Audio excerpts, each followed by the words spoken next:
So now that you've decided on starting your own private practice, you're trying to figure out if you should have a traditional outpatient physical location versus a strictly telepsych location.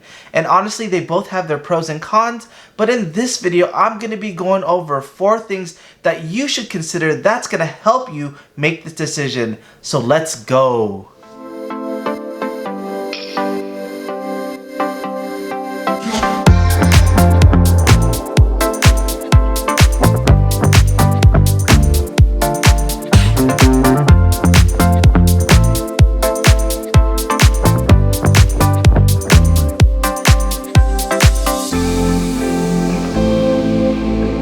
Welcome back to the channel, Life of a Psych NP. If you are new to this channel, let me formally introduce myself. I'm Darty. I'm a board-certified psychiatric nurse practitioner, and in this channel, I go over several different subjects to educate the public about mental health, ways to improve your lifestyle, topics related to nursing, nurse practitioners, and now starting my own private practice in mental health. So if you are interested in any of these topics, feel free to subscribe.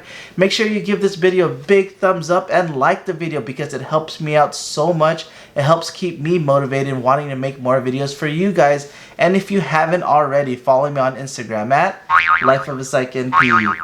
Welcome to episode 2 of Growing My Private Practice. So now that you've decided that you want to start your own private practice, and honestly, in my very last video, thank you guys for the support. I'm glad that you guys liked the video. And if you haven't seen that video, I'm pretty much going over if private practice is right for you. And I go over certain things. And if you want to watch that video, make sure you just watch this right after. It's somewhere above here or down. I'll link it down below.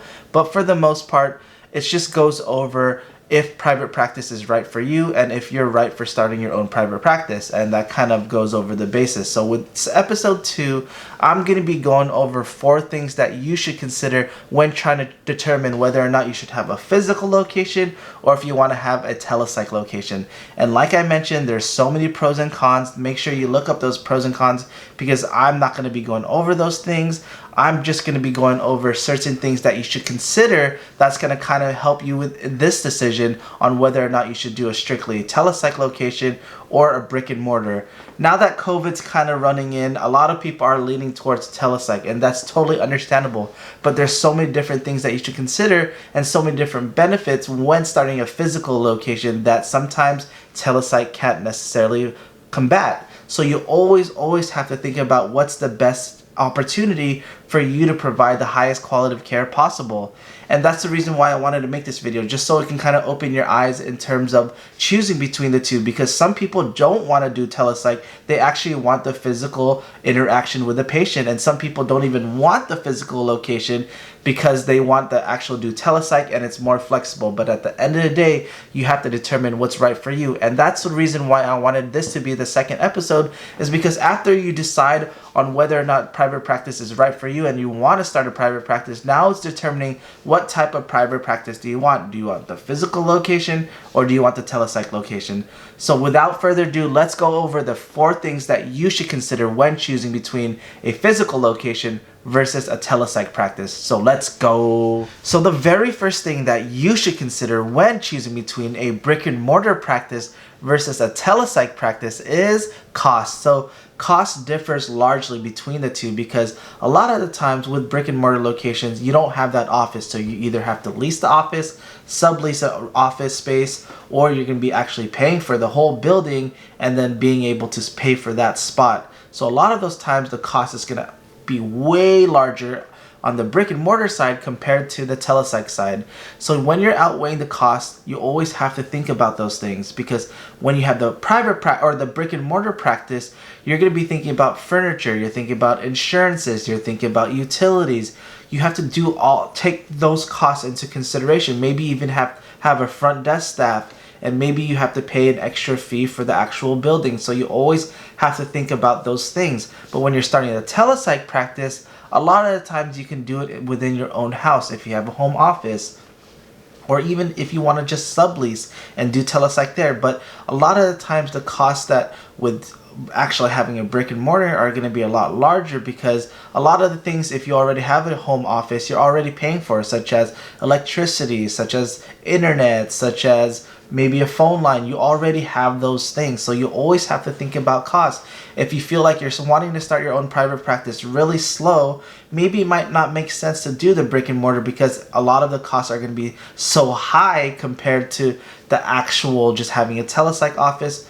But you always have to outweigh the risk and benefits of both, and seeing how fast you want to get started, because sometimes getting started at telepsych is going to take a lot longer compared to physical locations, because sometimes patients just want to go into the office to receive the care and not likely to want to just receive all telepsych. So you always have to take those in consideration.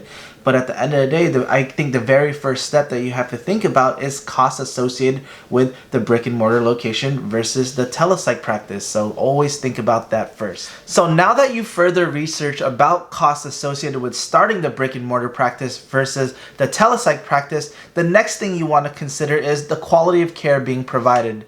So there's so many different studies showing that the rapport that you build, the type of care that you provide, and the patient's perception of care being provided is a lot higher when it's in person, because you get to build that rapport, you get to see their physical cues, you're able to see all of those things. So a lot of the times when you are providing care in person, the quality of care seems a lot higher regardless of the whole situation compared to seeing someone on a screen.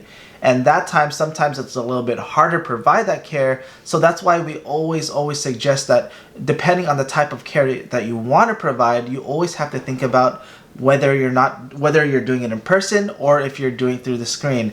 And a lot of the times when you're doing it through the screen, is going to be a lot harder to provide that care, because you just don't feel that sense of, you don't feel like the relationship's being built properly. Unless you've already seen them in person once, then you can kind of build off of that. But for the most part, when you're seeing brand new patients that are strictly telepsych, you always have to consider that with this brand new patients, that it's going to be a lot harder to build that rapport, because it's strictly through a screen. You're not necessarily having that physical connection, as opposed to the brick and mortar one, where you have that physical location, you can have the patient at ease and just build that rapport and bond between the two, and that therapeutic alliance between the two, and you'll be able to go from there. That's why it's always a lot harder, especially when you're providing therapy, to be able to provide therapy through telepsych compared to being in person. So that's why therapists kind of like the fact that they can actually see the person, because as you guys already know, that a lot of the physical cues, a lot of those non-verbal cues are the things that actually give us opportunity to see how they're truly feeling. So it's a lot easier to be able to have that sense of care, or provide that quality of care through the traditional side compared to just strictly telepsych side. So you always have to determine what type of care you want to provide, because at the end of the day, strictly telepsych practices, it's going to be a little bit harder to be able to provide the highest quality of care, because the connection isn't going to be necessarily there. Yes, there's people that have really good personalities, but it might not fully shine just through a screen as opposed to being in person. So you always have to think about that, because at the end of the day, there's a reason why you're starting a private practice. You want to be able to provide the highest quality of care possible, and that can kind of determine on whether or not you should go that traditional route as opposed to the telepsych route. So now that you've thought about cost between the two, and now that you've thought about the type of quality of care you can provide between the two, the next thing you want to consider is location. The reason why I bring up location is because typically with brick and mortar locations, you're kind of stuck within the radius of the place, and a lot of the times people aren't going to drive an hour or 2 hours just to see you, unless they really love the care and that you've already provided for them elsewhere. But for the most part, the newer patients that you're going to attract are typically within that 5-10 mile radius around your actual building, compared to telepsych. So when you're thinking about telepsych, you're not necessarily restricted to that specific area. You could actually go within that whole entire state depending on where you're licensed. And sometimes, depending on the provider, they maybe have multiple licenses throughout the actual country. So they may have California, Nevada, Arizona, Washington, New York, Maryland. So all these different types, because I know a lot of providers that have multiple licenses, so that gives you a better opportunity to attract patients because you can provide it telepsych and you can provide care for places that might not necessarily have the opportunity to get care. So you always have to think about those things. Yes, in the brick and mortar you can still have a telepsych practice, but for the most part there's a reason why you chose strictly to have a brick and mortar location. So you always have to take that in consideration. So you have to look at location. When you're looking at a brick and mortar location, you have to look at all the practices around you. What's the competition like? What's gonna set yourself apart from everyone else? Because at the end of the day, if you can't necessarily set yourself apart from everyone else, what's gonna make them want to go to you as opposed to going to a psychiatrist? Would you rather go to a psychiatrist or a nurse practitioner? And that's kind of the mindset of patients, and you always have to take that into consideration. But if you're a telepsych practice, maybe you're able to actually provide care for someone out of state or provide care for someone in an area that might not have a provider there. So you always have to think about those things, because at the end of the day, after looking at costs and after looking at the type of quality of care you want to provide, you have to think about the location. What's going to be a good location for you? Do you feel that your location is kind of oversaturated, but you still want to venture out in other states that might not have as many providers? Maybe that's a good thing. But at the same time, if you feel like, okay, my location, there's not that many providers around me, I'm the only provider within a 50-mile radius, then you're going to be well off. So you always have to take that in consideration, especially choosing between the two. So now that you've thought about the cost, the quality of care, and the location, the next thing you have to consider is staff. So this is a huge thing, because a lot of the times people require staff, especially as they start to get busier, whether it's a family member, whether they're hiring someone, whether it's an actual MA or a virtual assistant. You always have to think about staff, because as you ramp up, a lot of the times you're going to actually need someone there to help you and support you throughout this process. So the reason why I bring it up, especially when comparing the two, is because when you have a brick and mortar location, a lot of the times you're going to have to hire a physical person to go in physically, because they're going to check in the person, they maybe do their vitals, maybe do the prior authorizations there. All of those things they're going to actually have to do, as opposed to someone that has a telepsych practice. Maybe it's a little bit easier for you to do it in the very beginning and as it even gets busier, but sooner or later you're going to have to hire someone. And when you have to hire someone, you could actually hire someone at a lot cheaper rate as a virtual assistant. You don't necessarily even have to give them benefits. You just have to pay them hourly or maybe even 1099 and do all of those things. And when you do that, the costs are a lot cheaper and they can still help you out in being able to do all of these things. Yes, maybe you can hire a virtual assistant to do all of those things in the physical location, but when patients come into office, typically they expect someone to be able to greet them right away. And a lot of the times they're going to want to have someone check them in, take the payments, do all of these things, as opposed to someone that's doing it virtually, where you can just send them all the documents, they can send you the payment and do everything from that end. Because when people come in, there's a reason why they want to come in. They want that physical contact. They want to be able to physically speak to someone. So you always have to take that in consideration. So even for the person that absolutely is gung-ho on starting their own brick and mortar private practice and having a physical location, but you have to think about all of those things, all of these 4 things. And also, I've just thought about something else. Another thing that I wanted to add is sometimes when you are doing telepsych, you have to think about federal laws. So with the Ryan Hate Act or Height Act or whatever it is, it's kind of lenient now because of COVID, but for the most part, when this kind of all dies down, you have to think about that. If you have a strictly telepsych practice, you're not going to be able to physically see them in person, meaning you can't prescribe controlled substances. That's Adderall, benzos, or hypnotics, all of those medications that are controlled, you're not going to be able to prescribe, or you're going to be breaking that federal law, because you need to be able to see them in person at least once in the span of either 12 to 24 months to be able to prescribe that. So you always have to take that in consideration. And if you feel like you're a person that kind of prescribes willy-nilly and likes to actually see patients that are ADHD and prescribe stimulants, maybe that might not be the physical route for you, because the upper hand is going to be on the physical brick and mortar location, because they can physically see them,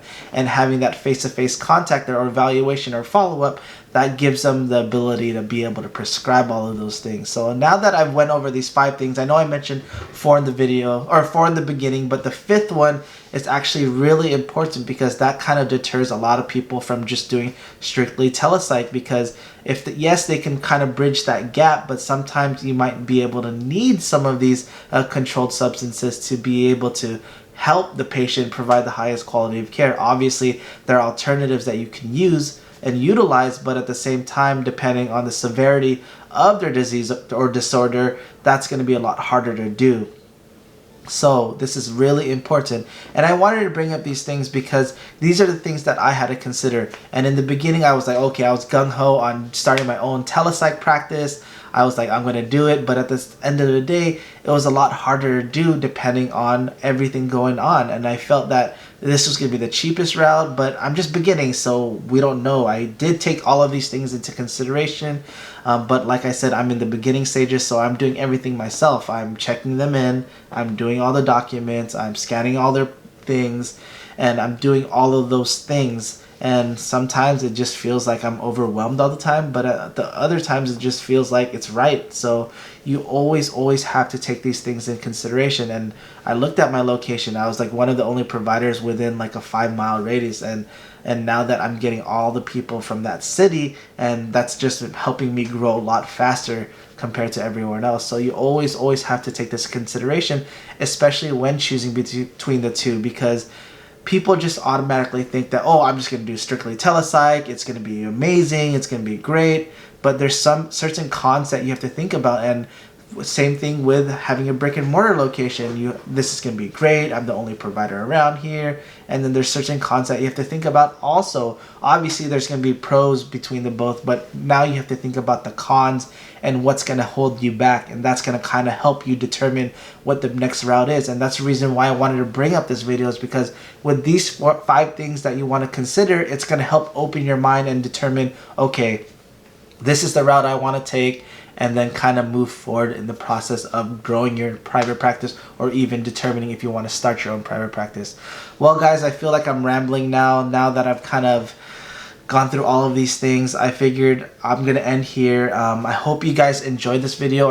I hope it actually opened up your minds in terms of whether or not you want to determine on starting your own brick and mortar private practice or just a strictly telepsych. And yes, you can do both, and obviously this gives you the opportunity to do both, but at the end of the day, sometimes having that physical location is out of budget, and sometimes maybe that telepsych isn't the one for you because you want to be able to physically see them. So you always have to determine what's right for you. I'm here just to kind of guide you, to provide some guidance, provide some thinking points, or points that you want to actually think about, because at the end of the day, you have to think long and hard on what you want to do, because you don't want to just go in without thinking about all of these things and failing. And a lot of it is just being able to be prepared and expect the unexpected and go forth from there. Well guys, I hope you guys enjoyed this video. If you have any questions, concerns, please feel free to comment down below. And if you haven't already, make sure you like this video and share it with your friends. And as always, have a wonderful day guys. Bye!